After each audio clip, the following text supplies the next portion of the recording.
সুপ্রিয় দর্শক, আমরা এই সুদূর পটুয়াখালী থেকে আসছি এই ফেনীতে যে পানিবন্দী যে মানুষগুলো। তো আমার পাশে যে বনিয়ামিন আছে, তার একান্তই ইচ্ছে ছিল যে যেখানে ত্রাণ পৌঁছে নেয়, কোনো সহযোগিতার ছোঁয়া পায় না, সে সেখানে ত্রাণ নিয়ে যাবে। তো এই জায়গাটায় আসার সময় পিছনে যে কাকিকে দেখতে পাচ্ছেন, সেই কাকি এতটা খুশি হইয়া, মানে এতদিন তারা পানির ভিতরে বন্দি আছে, কোনো লোক নাকি এখানে ত্রাণ নিয়ে আসে নাই। তো আমাদের দেখে বলছে, বাবা আমি কষ্ট করে কটা ভাত রান্না করছি, তোমরা খাইয়ে যাও। আমরা এতটা খুশি হয়েছি।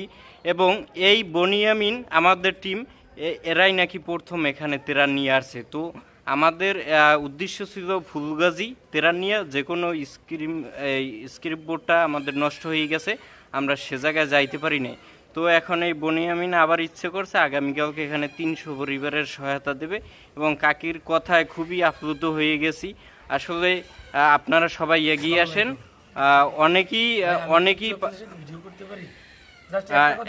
আজকের আগে কি এদিকে কোনো সাহায্য আসছে? না না, কোনো সাহায্য আসে না। কোনো এই কথাটুকু একটু বলে দিলে আমি মানুষকে জানাতে পারবো। কোনো সাহায্য আসে না।